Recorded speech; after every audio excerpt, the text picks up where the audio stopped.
El peso de las ideas.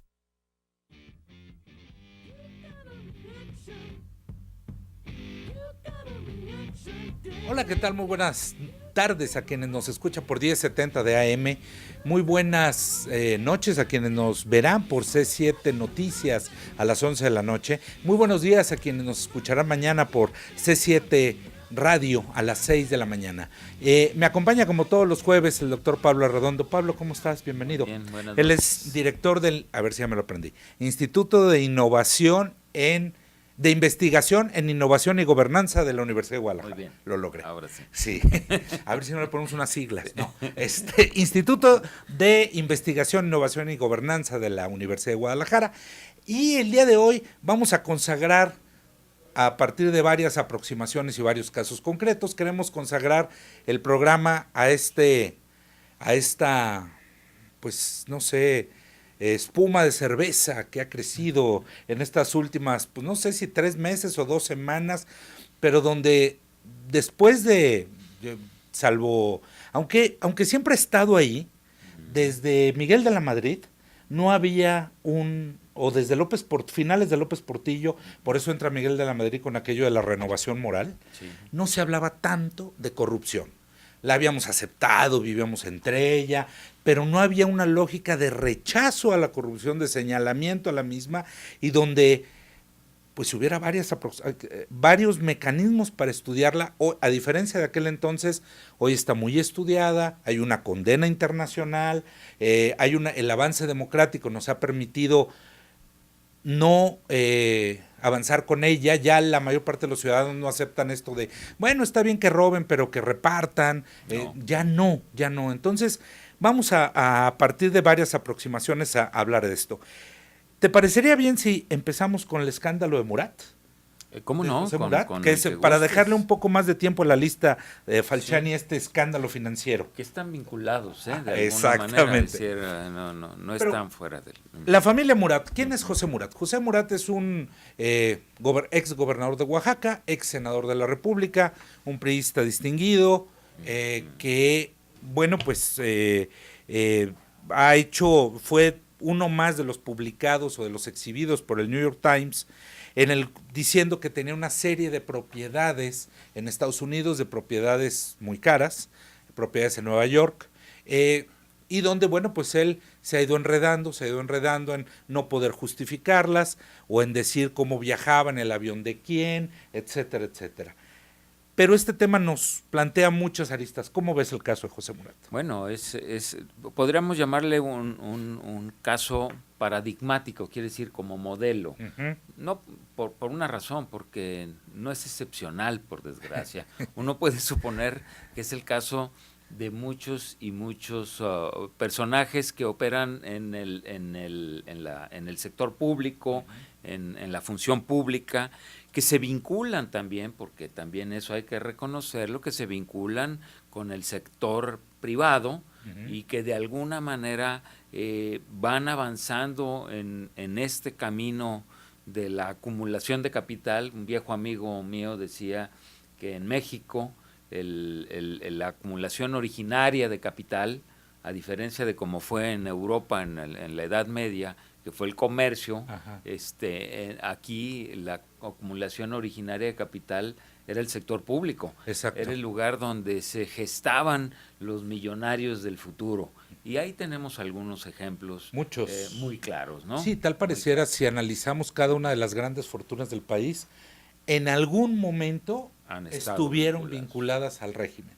Sea, hablemos desde Miguel Alemán con la construcción de Acapulco, y claro, nos podemos ir caso por nos caso. Podemos seguir. Sí, las grandes fortunas de alguna forma han estado vinculadas al régimen o a alguno de los regímenes, porque ahora ya también gobernó el PAN y pasó lo mismo, sí. El PRD en la Ciudad de México y pasó lo mismo. Ha quedado claro que no es un problema de partidos, es sistémico. Por desgracia, es sistémico, por desgracia, pero también es sistémico porque afecta a toda la sociedad. Así es. A final de cuentas. Bueno, el caso Murat, surge esta semana este reportaje en el New York Times, que no es un periódico cualquiera, nadie puede decir que sea un panfleto que anda circulando por ahí, es un periódico muy serio, un reportaje de dos periodistas también muy serias, una de ellas Alejandra Shanik, por cierto, tapatía, y ganadora de uno de los reconocimientos más importantes del periodismo a nivel internacional. Bueno, ellas hacen un reportaje donde plantean... Ganó Pulitzer, ¿no? Ganó el premio Pulitzer, que es el premio más connotado del periodismo en Estados Unidos. Ellas plantean un estudio, un análisis, y van recopilando datos para dar cuenta de la cantidad de propiedades que la familia Murat tiene en los Estados Unidos. Algunas de ellas que son excepcionales, ¿no? Excepcionales por la ubicación que tienen. Es decir, tú te imaginas teniendo un departamento, por muy modesto que sea, enfrente del Central Park de Nueva York. No, yo no. Bueno, yo creo que si tú y yo juntamos los ahorros de toda nuestra vida y lo que vayamos a... De nuestros hermanos y de primos. No podríamos aspirar a tener el más modesto de esos departamentos. Bueno, ellos tienen departamentos ahí, ellos tienen departamentos en Florida, ellos tienen departamentos en Utah, creo, también, en un lugar a donde acostumbran ir a esquiar. Y a cazar. Y a cazar, en fin. Una vida que difícilmente se puede dar a alguien que ha vivido del sector público. Y que gobernó uno de los estados más pobres del país. Junto Oaxaca. con Chiapas y Guerrero, Oaxaca conforma lo que yo alguna vez califiqué como el corredor de la miseria en México. Sí. Sí, los indicadores de mayor pobreza, de mayor rezago social, están ahí, en esos tres estados.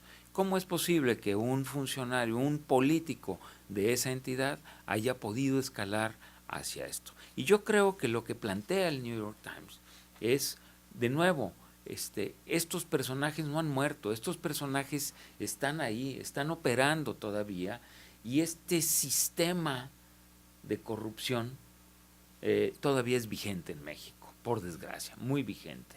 Y entonces alguien como Murat, que ha negado, por cierto, porque además hay formas legales de decir yo no tengo nada que ver con eso, porque es parte de lo que se juega en estos manejos, teje y manejes de la corrupción mundial, ojo, mundial, no nada más nacional, mundial, es que hay formas, hay mecanismos para legalmente encubrir la situación, de manera tal que Murat puede decir, a mí pruébenme que yo, en lo personal, tengo alguna propiedad ahí. Claro. Y nadie se lo va a probar. No se lo pueden probar. Directamente. Así es. Aunque hay todas las señas indirectas por medio de sus hijos, de su hermano incómodo seguramente, y de otros familiares, nueras, primos, etcétera, que están vinculados a esa red, que les ha generado, por lo pronto, esa cantidad de propiedades inmobiliarias en Estados Unidos. No es cualquier cosa. Este caso detonó casi al mismo tiempo que la lista Falciani. Vamos a regresar con ella, que es este asunto donde el Hong Kong Shanghai Bank Corporation está verdaderamente metido en un problemón. Sobre todo ya se acabó el secreto bancario con este tema. Regresamos en un minuto a La Báscula, el peso de las ideas, por mucho la mejor barra de opinión de Jalisco y posiblemente el país. Gracias.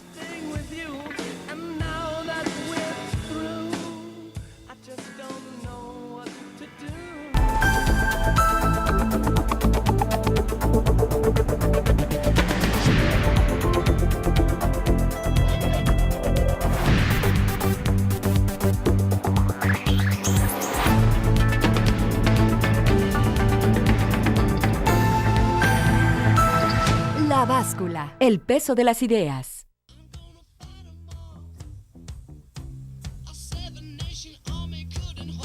Regresamos a La Báscula, el peso de las ideas, con este asunto que tiene al sistema bancario internacional, a los grandes ahorradores, a los grandes evasores y a los grandes fraudeadores mundiales temblando porque, bueno, ahora sí que el ladrón que roba al ladrón tiene 1000 años de perdón. Y entonces este señor Falciani, que era un empleado de HSBC en una de las sucursales de Suiza, pues resulta que ahí encontraron nada más la pequeñez de 130,000 potenciales evasores, de los cuales en esa lista había 2,642 mexicanos, que están vinculados a 1,843 cuentas, que suman poquito más de 2,000 millones de dólares, lo que nos lleva como a 300,000 millones de pesos, por poner alguna comparación. El recorte que acaba de hacer la Secretaría de Hacienda es de la mitad, 154,000 millones de pesos. Es decir, el doble de dinero sucio mexicano, que de esta lista de 130,000, México aporta el sexto grupo de evasores de impuestos más grande en esta lista, el sexto, dentro de los evasores. Asumo que ahí van a estar africanos, asiáticos, pero entre todos los mexicanos juntaban el sexto, y tenían, pues bueno, desde José Murat, apareciendo en esta lista, hasta dueños de bancos como Carlos Janrón, otros banqueros, o gente como Jaime Camil padre, el padre del actor Jaime Camil, que pues básicamente es uno de los principales proveedores de armas al ejército mexicano y a muchos ejércitos del mundo. ¿Sí? Este asunto está poniendo a temblar sobre todo el secreto bancario, porque pues se le acaban los argumentos a los bancos para decir: puedo guardarte tu dinero sin decir ni de qué viene, ni cómo llegó a mí, ni cómo lo trajiste, ni nada, porque a partir de ahí se están configurando delitos. Sí, sobre todo delitos que están costándole mucho a las sociedades en el mundo, a todas, porque como tú bien indicas, hay una buena cantidad de este dinero, habrá que investigar específicamente, que es dinero negro, es dinero sucio, es dinero que no puede explicarse su procedencia, o más bien se puede explicar, pero es compleja, digamos, sí, ¿no? Porque está atada a circuitos de ventas de drogas, de ventas de armas, de ventas de diamantes, por ejemplo. Tráfico de influencias. De diamantes que a su vez sirven para financiar movimientos subversivos, guerrillas, etcétera. Sí. Bueno, hasta Al Qaeda la tienen, sí, de alguna manera vinculada a estas redes. Ahora, ¿qué es lo que esto nos indica? Que este capitalismo que estamos viviendo, sobre todo el capitalismo del siglo XXI, sí, es un capitalismo desbocado, totalmente desbocado, sin ninguna ética, digamos, que lo guíe y que la pregunta es: ¿y qué estados o qué instituciones pueden de alguna manera contener, ¿sí?, lo que está sucediendo? Estamos hablando de uno de los bancos más importantes del mundo, HSBC. Es uno de los bancos más importantes del mundo, y resulta que ese banco tiene una sucursal, llamémosle así, en Suiza, que se convierte en el lugar donde se concentra una buena cantidad de dinero negro del mundo. La cueva de Alibaba. La cueva de Alibaba. Entonces, esas son las instituciones, sí, del capitalismo, ¿no? Ahora, ¿qué está sucediendo también? Que todos esos recursos, al eludirse, algunos vienen de unas o de otras, incluye la corrupción, claro, pública, que puede generar muchos recursos. ¿Cómo lo declaras? No lo declaras, te lo llevas, ¿no?, a, claro, un paraíso fiscal. Suiza es un paraíso fiscal. Así es. Esa es la verdad. Sí. Eso es lo que está en juego ahora. Suiza se está demostrando que es un paraíso fiscal, y ese paraíso fiscal puede darle cabida a cualquier cantidad de dinero negro. Los gobiernos de todos los países del mundo están perdiendo. De hecho, este informe se hace público porque llega a las manos del gobierno francés. Uh-huh. Y el gobierno francés se da cuenta que hay una gran cantidad de evasores fiscales ahí metidos.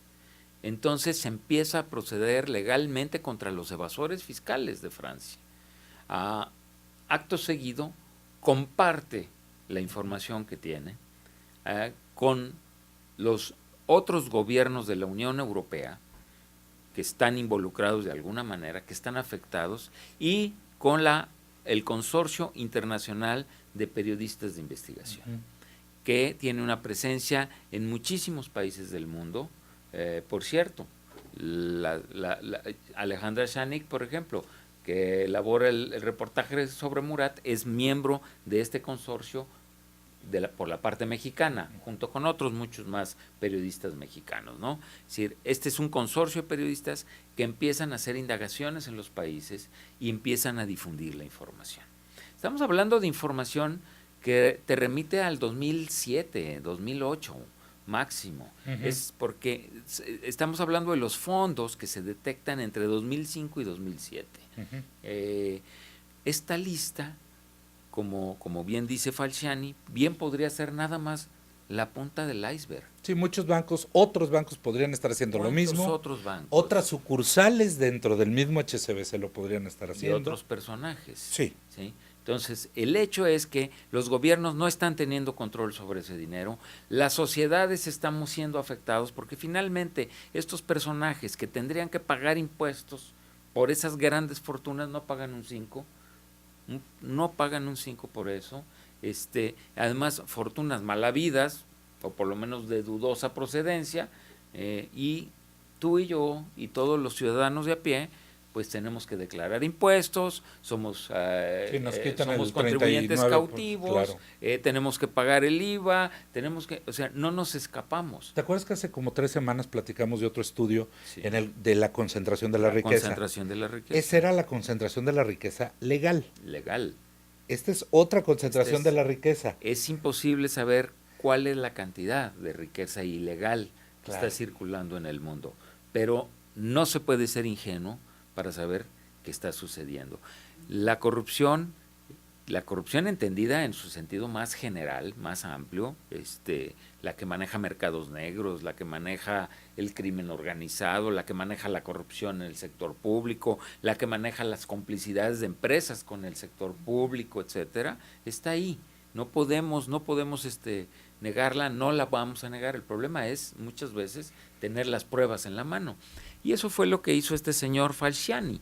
Esto parece una historia de veras de intrigas detectivescas, sí. Porque en realidad la manera en que él llegó a obtener toda esta información siendo un empleado del banco, y por otro lado la manera en que la circuló, y la manera en que los gobiernos empezaron a involucrarse y otros actores son propios de una trama de novela, claro, de James Bond. Intriga, Sí. Fíjate, un dato. Los mexicanos de esta lista transfirieron al menos 417 mil millones de dólares a paraísos fiscales. Esa cantidad equivale a más del doble de las reservas del Banco de México. Sí. Están hablando de, esta es una nota, si mal no me equivoco, del periódico La Jornada, que habla de lo que se calcula que es, no de los mexicanos que están en esta lista, sino de todo el recurso, todo el dinero que ha salido del país. Ajá. De manera incontrolada. Claro. Y lo curioso es, te voy a decir que nosotros vivimos junto a uno de los paraísos fiscales que se llama Estados Unidos, porque Estados Unidos a ti te permite llevar una fortuna, adquirir bienes y no hacerte mayores preguntas, sin mayor problema, como lo hacen los bancos suizos también. Pero al mismo tiempo les preocupa. Siempre y cuando pagues los impuestos. Siempre y cuando le pagues algo a ellos. Pero mira, hay formas también de eludir impuestos. Hay asesores para eludir impuestos en Estados Unidos y en Europa y en todos lados, ¿no? Entonces, lo que vemos ahora es, de veras, es el capitalismo financiero, que es además el capitalismo que lleva la batuta en todo, más salvaje, menos controlado, más anclado a la corrupción, más anclado a la falta de transparencia. Por eso cuando de pronto brotan estos escándalos, uno no debe de dejarlos pasar, uno tiene que considerar seriamente todas las implicaciones que eso tiene para nuestra vida cotidiana. ¿Ves próximo la desaparición del secreto bancario? No como tal, pero yo creo que van a crecer los controles, tienen que crecer los controles. ¿Por qué? Porque los estados los propios estados que están se les perdiendo. Está yendo un dineral de impuestos. Ellos están perdiendo. No es por buena voluntad, no es por vocación de transparencia, ni mucho menos. Es porque tú no te puedes llevar ese dinero sin pagarme a mí algo. Tenemos que irnos a una pausa, Pablo, pero vamos a regresar con un estudio muy interesante de Transparencia Internacional que nos habla de la percepción de la corrupción Sí, y que nos ayuda a entender un poco más de esto de lo que venimos hablando. Regresamos en un minuto a La Báscula, el peso de las ideas. Le dejo los teléfonos 3641-7414, 3640-2131, @1070 Noticias y @S Ramírez Robles. Y @Pablo Arredondo R. ¿Sí? Regresamos en un minuto.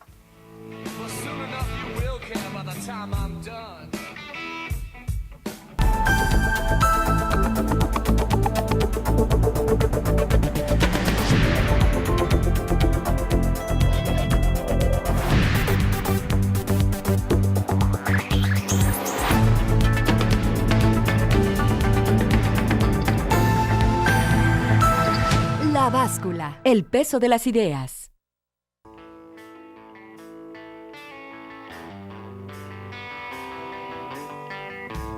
Regresamos a La Báscula, el peso de las ideas. Estamos hablando hoy ampliamente de corrupción. Y bueno, hay un estudio que nos hace el favor de traernos Pablo Arredondo sobre la percepción de la corrupción. Este es un tema importante porque pues se imaginarán que al ser la corrupción algo ilegal, ilegítimo, pues no es fácil medirlo, no es fácil que haya un indicador donde la propia administración pública, los funcionarios digan, soy tan corrupto, mi indicador es bajar el índice de corrupción de mi organización de 72 a 70 este año, y el que siga 65. Nadie va a aceptar que es corrupto, pero existe una lógica de corrupción. Entonces, Transparencia Internacional genera una serie de datos anualmente, donde no nos deja nada bien, ¿verdad? No nos deja nada bien como país, desgraciadamente, ¿no? Y por lo tanto como sociedad.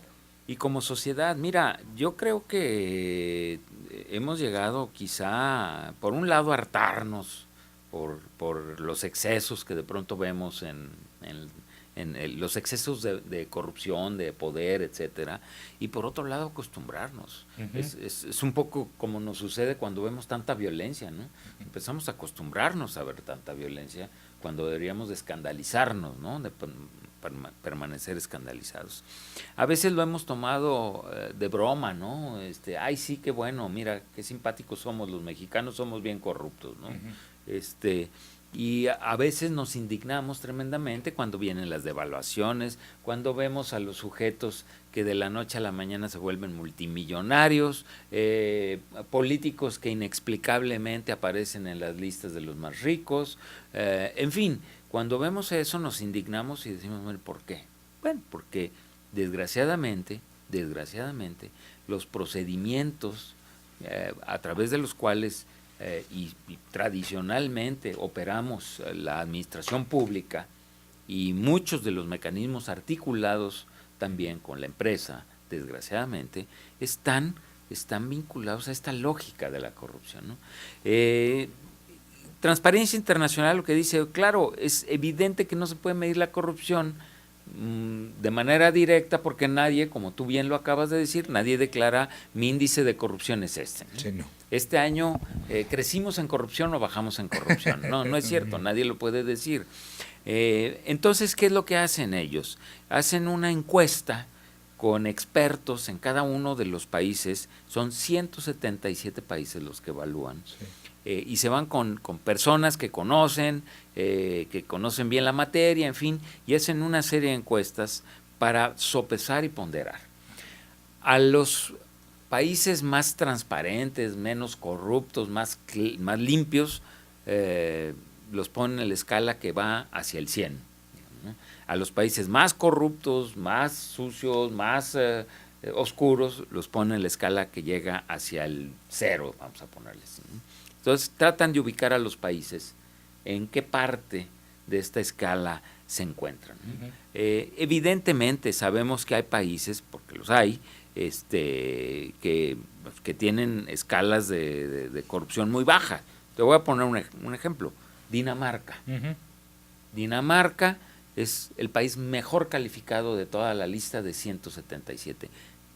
Tiene una calificación de 92. No llega a 100, tiene una calificación de 92. Junto a Dinamarca están otros países parecidos como Nueva Zelanda, Finlandia, Suecia, Noruega, pero la fíjate, misma Suiza. La misma Suiza está en el 7º. La misma Suiza es que Suiza es un país contradictorio, Sí. porque por un lado es realmente un país muy limpio, muy claro, muy transparente, y por otro lado es Donde un cada país ciudadano donde, es un policía. donde Esa cada es la ciudadano lógica. es un policía, y tú lo conoces bien, y donde, por otro lado, se permite que existan paraísos fiscales. Claro. Ahí, pero como ellos dicen, esa no es nuestra Sí, bronca, es la de ellos. Son ellos los corruptos, Claro. nosotros pues tenemos que ganar dinero, ¿no? Claro. Ahora, ¿dónde andamos nosotros? Claro. Bueno, pues nosotros andamos en un poco más arriba de la mitad de la tabla, ¿no? Por ahí andamos, en el lugar 106, 107, por lo menos en el 2013. Ajá. Creo que en el 2014 mejoramos, pasamos del 106 al 103. Pero nuestra calificación, fíjate, imagínate que nos calificaran del 0 al 100. Sí. Es decir, tú vas y presentas tu examen de matemáticas. ¿Cuánto sacaste? 35. Eso es lo que sacamos nosotros. Esa es nuestra calificación en el mundo de la corrupción. O sea, o al revés, en el mundo de la transparencia y la claridad. Claro. Tenemos 35.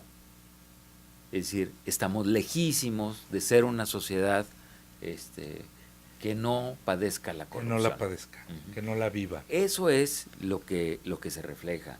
Estamos al promedio en el nivel de los países de África subsahariana Debajo del Sahara. y del este de Europa y del centro de Asia. Chulada. Sabemos que hay en el centro de Asia, pues, un lugar donde se están llevando a cabo guerras, Sí, Afganistán, exacto. Irak, etcétera, etcétera. Y el este de Europa, que ya sabemos que ahí se la manejan muy bien nuestros amigos los exsoviéticos, Sí. ahora miembros de una cantidad bielorrusos, rusos, ucranianos, en fin, chulada. Moldavos. donde la corrupción es tan rampante como aquí. Sí. ¿Sí? Entonces, andamos a ese nivel, estamos muy por abajo del promedio del continente americano, que es Sí. de 45. También el continente reprueba, Sí, no sí, llega sí, ni sí. al 50%. Sí. Los que mejor salen librados son los miembros de Europa del Oeste, perdón, Ujú. la Unión Europea y Europa Occidental, que anda por 66, pasan de panzazo. Pero nosotros andamos en el 35. Sí, el país latinoamericano mejor calificado es Uruguay, si no me equivoco. 73, luego Chile con 71. Y ahora lo entendemos por qué el presidente que Exacto. tienen y por qué vive como vive y por qué actúa como actúa. Sí, hay una... Sí. Es normal, es natural. Eso, no hay- eso es lo natural. Es bien visto. Es bien visto y al contrario, allá supongo que sería un motivo de profundo desprestigio que te agarraran robando de la administración pública, ¿no? Sí. Entonces, bueno, esa es nuestra situación en el concierto internacional de la corrupción, de acuerdo a esta encuesta que desarrolla Transparencia Internacional. Los peores países: Somalia, Corea del Norte, Afganistán. Esos están sobre 8. Wow. Pero luego hay brincos a 20, Zimbabue. No, pues sí, estamos jugando en la CONCACAF. Sí, traemos un rating importante. Desgraciadamente. Qué cosa esto de la... Desgraciadamente. Y bueno, y cuando vemos casos como el de Murat, lo único que, por eso yo digo, es paradigmático, es ejemplar. Digo, es decir, no es un caso excepcional. Ay, sí, había un señor que se hizo rico en la administración pública, ¿no? Pues no, hombre, como él hay muchos. Y si tomamos el caso de Oaxaca, si lo aisláramos de México, pues es exactamente como Zimbabue, como... Sí. O sea, en los niveles de pobreza es como Somalia. Claro. O sea, realmente se entiende cómo pueden suceder esas fortunas donde hay saqueos brutales de los recursos naturales, de las arcas públicas, de los manejos presupuestales, etcétera, etcétera, ¿no? Claro. Bueno, pues este indicador no nos deja nada bien, pero todavía vamos a tocar otro indicador, el del INEGI. El del INEGI tenemos que irnos a una pausa. Regresamos y tocamos el del INEGI, que tampoco nos ayuda mucho. Regresamos en un minuto a la báscula. Claro. El peso de las ideas. Les dejo otra vez los teléfonos: 3641-7414, 3640-2131. Estamos con Pablo Arredondo, director del Instituto de Investigación en Innovación y Gobernanza de la Universidad de Guadalajara. Gracias. Bien dicho, muy bien. So jump up and let me know when you're there, baby, let's shake it.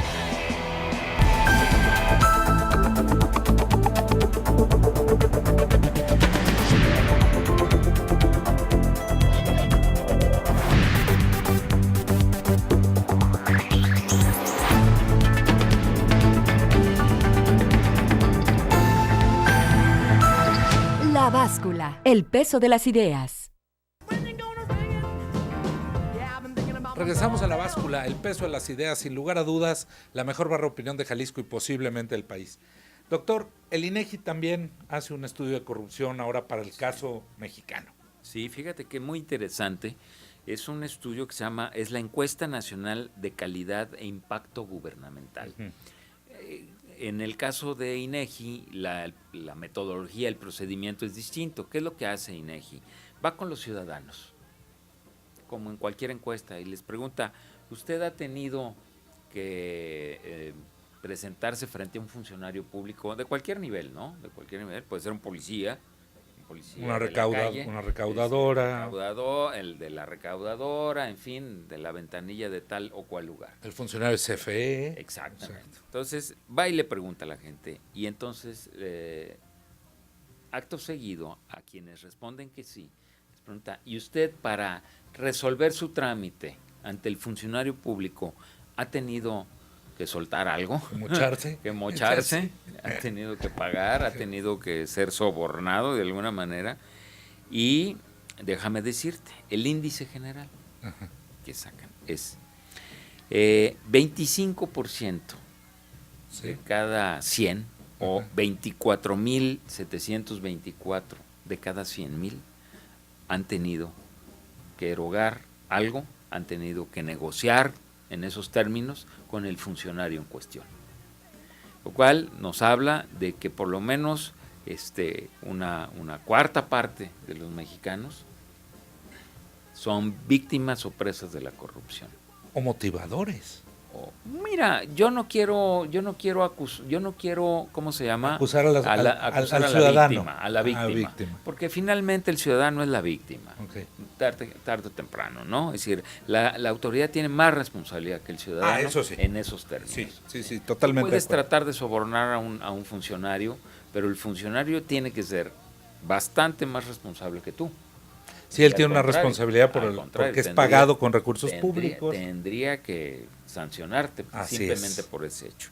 Bueno, el hecho es que así sucede. Ahora, pues no es lo mismo un cierto tipo de trámites que otro cierto tipo de trámites. De acuerdo con el INEGI, que es una encuesta que publica en el año pasado, en el 2014, dice claramente, de acuerdo con la encuesta, por tipo de trámite, el de mayor porcentaje de experiencia de corrupción fue el contacto con las autoridades de seguridad pública, que registró un 50%. Policías, tránsitos. Uno de cada 2 ciudadanos que tiene que lidiar con un agente o un servidor público de la seguridad pública tiene que soltar algo para resolver el trámite, el que sea. De este 25% que es sujeto a la corrupción, sí, la mitad. La mitad tuvo que ponerse de acuerdo con alguien de seguridad. La otra incidencia fuerte, alta, no del 50%, pero del casi 25%, es todos aquellos que tienen que ver con permisos relacionados con la propiedad. O sea, tú quieres un permiso para ampliar tu casa, tú quieres el pago del predial, tú tienes que dar y tienes de alguna manera que negociar ahí. Entonces, el 25%. El 25%. Sí. El INEGI hace una lista. Eso te iba a preguntar, en los estados, ¿cómo nos va Jalisco? De las entidades, dice, ¿cuáles son las 10 entidades más corruptas, llamémoslas así, por este tipo de indicadores? Bueno, no lo llamamos nosotros, lo dice el INEGI. Lo dice el INEGI, yo no he hecho la encuesta. Yo no. La primera es San Luis Potosí. Ajá. La segunda es el Distrito Federal. Tiene lógica por lo grande que es. La tercera es el Estado de México. La cuarta es Chihuahua. La quinta es Quintana Roo. La sexta es Tabasco. El honroso séptimo lugar es de Jalisco. Séptimo. El octavo es Tlaxcala. el 9º es Michoacán y el 10º es O sea, Oaxaca. somos más corruptos que Michoacán. Y que Oaxaca. Y que Oaxaca. En estos indicadores Indicadores del INEGI. del INEGI. ¿Viene desagregado para Jalisco esa cifra? No la tengo desagregada aquí, simple y sencillamente. No, pero ya aparecen con ahí, eso, con decir que es el pero- séptimo lugar. Pero es el 7º lugar. Entonces, quiere decir que todos estos grandes temas que hablamos de lo que sucede en el mundo, en Suiza, en África, en Europa, en Estados Unidos, Pasan nos aquí. están pasando aquí y Sí, claro. están de alguna manera reflejados en nuestra vida cotidiana. Y entonces, como ciudadanos, tendríamos que preguntarnos, bueno, ¿y qué hacemos frente a esto, no? Sí. ¿Qué hacemos? Primero, hay una cosa que en algunos países del mundo se llama tolerancia cero. Ajá. Es decir, tú vete a Suecia, por decir algo, o a Noruega y trata de sobornar a un policía. A ver cómo te va. No, cruza la frontera. O cruza la misma frontera frontera de y Estados Unidos. es, bueno, Te allá paras en todos hay- los altos, hay sobornos, pero son de otra naturaleza. naturaleza. Y de otro nivel, ¿sí? Y de otro Hablando de otro nivel, porque para que no se nos vaya el tiempo, el presidente de la República ha dicho desde su campaña que iba a iniciar un sistema nacional anticorrupción. Presentó una iniciativa que está congelada, que el presidente ahora en estos 10 puntos últimos que anunció le pidió a la Cámara que la aprobara ya. Hay rumores que dicen que se aprueba la semana que entra, que están por aprobarla. esta semana, O no esta. descuide. Ujú. Pero hay una confrontación de visiones, básicamente. El PRI dice, el Sistema Nacional Anticorrupción tenemos que fortalecer a la autoridad fiscalizadora del propio gobierno, Ujú. tanto del Poder Ejecutivo como del Poder Legislativo, es decir, la Secretaría de Función Pública y la Auditoría Superior de la Federación. Los panistas, que son los que la tienen atorada, o los priistas, cada quien con su visión, los panistas dicen, no, esto tiene que ser de gente de fuera, externos, que no lo hicieron cuando ellos eran gobierno, ahora sí son los zares anticorrupción y señalan, decía Kudorov, que ser moral no es seguir las reglas de la misma, sino señalar con un dedo flamígero a aquel que las incumple de manera inmediata. Entonces así están los panistas. Ahora sí queremos meter a los corruptos a la cárcel. Y bueno, volteando un poquito para atrás está complicado, ¿no? Sí, mira, mi opinión, Sergio, es que desafortunadamente ni unos ni otros. Ujú. Así como el señor presidente, que ha sido señalado, entre otras cosas, por cuestiones muy delicadas, como el conflicto de intereses Ujú. por propiedades, su secretario de Hacienda igual, recurrió a la designación de un personaje que es muy próximo a ellos, Ujú. para que lo fiscalice, cosa que no va a suceder, obviamente, ¿no? Y como tú bien dices, por el otro lado, la oposición, por lo menos la oposición del lado del PAN, está diciendo es que necesitamos garantizar que la absoluta independencia de los fiscalizadores. Y yo estoy de acuerdo con ellos, ¿eh? El problema es que no lo hicieron en su momento. Tuvieron bastante tiempo en el gobierno federal Ujú. y en muchos de los gobiernos estatales para hacer algo por el estilo y no lo hicieron, no lo emprendieron nunca. Entonces, Ahora, en una sociedad que está tan mal calificada en estos niveles, ¿habrá estas figuras cuasi santas No, que no, puedan no, desde espérame. fuera no mancharse, cruzar el pantano? Sí. Sí las habrá. Si las hay, te voy a decir por qué. No, es que México es mucho más grande que algunas de sus... Que las mayorías. Que algunos de sus personajes más populares. Sí. Mira, ¿qué sucedió cuando de veras se procuró que el Instituto Federal, entonces Instituto Federal Electoral, fuera un organismo autónomo con mucha presencia ciudadana? Se llevó a cabo, se constituyó un Instituto Federal Electoral. A lo mejor después se desvirtuó, y sí se desvirtuó, por desgracia, pero hubo un momento en que era la institución más creíble Ujú. y estaba encabezada por personajes que no tenían ningún interés de hacer la gran carrera política y mucho menos de hacer una fortuna a partir de eso. Salvo Entonces, Molinar. bueno, salvo Molinar, pero bueno, gente como José Waldenberg. Sí, no. ¿sí? Es que Waldenberg salvaba todo pero, el instituto, Pero ¿no? como él hay muchos mexicanos. Eso es Mauricio lo que, Merino. Eso es lo que no deberíamos de ignorar. Como él hay muchos mexicanos que pueden ser perfectamente mexicanos, honestos, honrados, intachables. Sí, se ha mantenido al margen de pero, esto, ¿no? pero además de las personalidades, tenemos que construir instituciones. Ujú. Y las instituciones se manejan con reglas, más allá de la buena voluntad o mala voluntad del personaje que las encabece. Entonces tenemos que construir buenas leyes anticorrupción, que a su vez se reflejen en instituciones. Y eso es lo que yo creo que está en juego. No estoy muy seguro que se vaya a lograr, pero tarde o temprano tendremos que plantearlo, porque los niveles de corrupción, de mantenerse, de incrementarse y de seguir así, pueden degenerar en algo realmente más allá de lo escandaloso. Es decir, podemos estar viviendo en una sociedad que no tenga ningún control, y eso no le conviene a nadie. Donde el mayor incentivo sea robar. El mayor incentivo es robar, y para robar puedes hacer lo que quieras. Exactamente. ¿Sí? Entonces, eso no le conviene a nadie. A nadie. Ajá. Doctor, nos tenemos que ir. Te agradezco muchísimo. Al contrario. Nos vemos el jueves, Sí, el jueves señor. que entra. Esta fue La Báscula, el peso de las ideas. La mejor barra de opinión de Jalisco y posiblemente el país. Muchas gracias.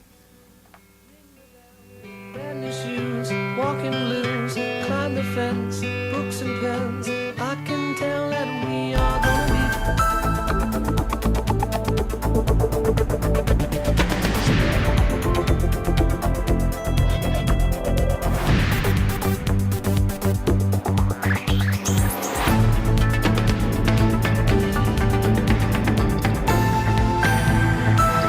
La báscula, el peso de las ideas.